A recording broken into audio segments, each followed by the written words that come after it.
You keep telling yourself you want to understand the world, but if you're honest, you don't. You want the asterisk feeling asterisk of understanding without doing the work that real understanding demands. You want clarity without confusion, answers without struggle, intelligence without discipline. And that's exactly why your thinking hasn't evolved. Your mind has been trained to absorb, not to question, to repeat, not to rebuild, to accept, not to challenge. And that training has made you passive. You scroll, you watch, you listen, but you don't engage. You don't fight with ideas, you don't test them, you don't break them. So they sit there unexamined, giving you the illusion of growth while your thinking stays exactly where it is. Here's the truth you avoid. Thinking is supposed to be uncomfortable. Real understanding begins the moment your certainty cracks, the moment something stops making sense, the moment you realize you can't explain what you thought you knew. Most people run from that moment. They distract themselves, move on, or pretend they got it. But that moment is the doorway. If you stay there, if you force yourself to sit in that confusion instead of escaping it, you begin to think differently. Not faster, not louder, just deeper. And depth is rare. Depth is what separates people who know from people who just repeat. So if you actually want to think better, you need to stop lying to yourself about what you understand. Stop pretending clarity when there is none. Stop moving forward when something doesn't make sense. Slow down, get uncomfortable. Because the mind you have right now isn't broken, but it is undisciplined. And discipline doesn't come from motivation. It comes from refusing to let yourself escape the hard part. That's where everything changes. You've been conditioned to believe that complexity equals intelligence. Big words, long explanations, complicated frameworks. They look impressive, so you chase them. You try to sound advanced, to appear knowledgeable, to keep up with what others say. But underneath that, there's a problem you don't want to face. You don't actually understand most of what you claim to know, and you know it. Because the moment someone asks you to explain it simply, your mind stalls. You start reaching for phrases instead of ideas. You hide behind terminology instead of clarity. That's not intelligence. That's performance. And performance collapses the second it's tested. Here's the brutal truth. Simplicity is not weakness. Simplicity is proof of mastery. If you truly understand something, you can strip it down without losing its meaning. You can explain it to someone with no background and still make it make sense. That requires precision. That requires depth. That requires you to remove everything unnecessary and face the core idea directly. Most people can't do that because they've never trained themselves to think that way. They've trained themselves to accumulate, not to distill. So the shift is painful but clear. Stop trying to sound intelligent. Start trying to make things clear. Take any idea you think you understand and force yourself to explain it in the simplest possible terms. No jargon, no shortcuts, just pure meaning. And when you fail, and you will fail at first, don't ignore it. That failure is feedback. It's showing you exactly where your understanding is weak. That's where you focus. That's where you rebuild. Because real intelligence doesn't impress people. It clarifies reality. And clarity is something you can't fake. You treat knowledge like it's something you collect. Books read, videos watched, notes taken. You measure progress by how much you've consumed.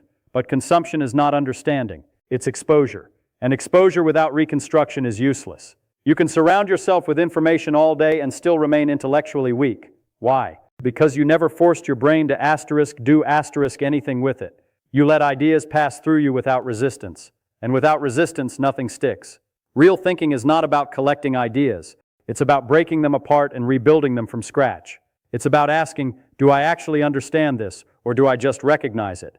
That distinction matters more than anything. Recognition feels like understanding, but it's a trap. It tricks you into thinking you've learned something when all you've done is seen it before. That's why you forget so quickly. That's why your knowledge feels shallow. Because it was never built. It was borrowed. And borrowed ideas collapse the moment they're tested. So stop measuring your growth by how much you take in. Start measuring it by how much you can recreate. Take one idea, just one, and break it down completely. Strip it to its foundation. Ask yourself why it works, how it works, what assumptions it relies on. Then rebuild it in your own words from the ground up. If you can't, you don't understand it yet. And that's not failure, that's direction. That's showing you where to focus. Because the goal isn't to know more. The goal is to understand deeply. And depth only comes from reconstruction, not repetition. Your brain is designed to conserve energy. It looks for shortcuts. It avoids effort. It prefers familiarity over challenge. And if you're not careful, that natural tendency turns into a habit of intellectual laziness. You skim instead of study. You accept instead of question. You move on instead of digging deeper. And every time you do that, you reinforce weakness. You train your mind to avoid effort instead of embracing it. That's why you struggle when things get difficult. Not because you're incapable, but because you're untrained. You've spent more time avoiding confusion than working through it, and confusion is where growth lives. The moment something stops making sense, your brain has a choice: engage or escape. Most people escape. They look for easier explanations, switch topics, or tell themselves it's not important. But every escape weakens your ability to think, because you're teaching your brain that difficulty is something to avoid, not something to confront. So the shift is simple but demanding. Stop escaping. When something confuses you, don't move on. Stay there. Push into it. Ask more questions. Break it down further. Accept that it will feel slow, frustrating, even uncomfortable. That's not a sign you're failing. That's a sign you're finally doing the work. Because thinking is not supposed to be effortless. It's supposed to challenge you. It's supposed to stretch you. And if you're always comfortable, you're not thinking, you're just consuming. So retrain your mind. Stop feeding it shortcuts. Start demanding effort. Because the quality of your thinking is directly tied to the amount of resistance you're willing to face. You trust authority more than you trust your own reasoning. If something is written in a book, said by an expert, or repeated by enough people, you accept it. You rarely stop to ask, does this actually make sense? And that habit is dangerous. Because authority can guide you, but it can also mislead you. And if you rely on it blindly, you stop thinking for yourself. You become dependent. You outsource your reasoning, and once that happens, your ability to question disappears. You start believing things not because they're true, but because they're accepted. That's not knowledge, that's conformity. Real thinking demands independence, not arrogance, but independence. The willingness to take any idea, no matter where it comes from, and test it against logic, to break it down, to question its assumptions, to see if it holds up under scrutiny. That doesn't mean rejecting everything. It means not accepting anything without understanding it. There's a difference. Respect knowledge, but don't worship it. Because the moment you stop questioning is the moment you stop learning. And most people stop far earlier than they realize. They reach a point where things feel familiar and they settle. They stop digging. They stop challenging. They stop growing. Don't be that person. Stay curious, but more importantly, stay critical. Not cynical, critical. Learn to ask better questions. Learn to doubt your own assumptions. Learn to admit when something doesn't make sense, even if everyone else seems to accept it. Because truth doesn't care about popularity. It doesn't care about authority. It only cares about whether something actually works. And if you want to think clearly, you need to align yourself with that standard, not with what's easy, not with what's common, but with what's real. You overestimate your understanding more than you realize. You hear something once, maybe twice, and it feels familiar. And that familiarity tricks you into thinking you've mastered it. But familiarity is not mastery, it's exposure. And confusing the two is one of the biggest reasons your thinking stays shallow. Because the moment something feels known, you stop questioning it, you stop testing it, you stop engaging with it. And that's where growth stops. The illusion of knowledge is more dangerous than ignorance, because at least ignorance knows it doesn't understand. But the illusion convinces you that you do. And once you believe that, you stop trying. So here's the harsh reality. If you can't explain something clearly, from scratch, without relying on memorized phrases, you don't understand it. Not partially, not approximately. You don't understand it. And that's not an insult, it's a challenge, because it shows you exactly where your limits are. Most people avoid that realization. They protect their ego. They pretend. But that only keeps them stuck. If you want to grow, you need to do the opposite. You need to expose your gaps, actively. Take ideas you think you understand and test them. Explain them out loud. Write them down. Break them apart. And when you hit confusion, don't hide from it. That confusion is the edge of your understanding. That's where you expand. Because every time you confront what you don't know, you give yourself a chance to learn it properly. And that's how real knowledge is built. Not through repetition, but through reconstruction and honesty. Being wrong is something you try to avoid. You protect your opinions. You defend your ideas. You resist anything that challenges what you believe. And that instinct is costing you more than you realize. Because every time you avoid being wrong, you avoid learning. You choose comfort over accuracy. You choose ego over growth. And that trade-off keeps your thinking stagnant. The truth is simple. If you're not willing to be wrong, you're not willing to improve. Because improvement requires correction. And correction requires admitting that something you believed wasn't accurate. That's not weakness, that's progress. Every wrong idea you let go of makes space for a better one. But that only happens if you're willing to face it. Most people aren't. They double down, they justify, they ignore, and in doing so, they lock themselves into outdated thinking. Don't fall into that trap. Start seeing mistakes differently, not as failures, but as feedback. Not as something to hide, but as something to use. When you realize you're wrong, don't defend it.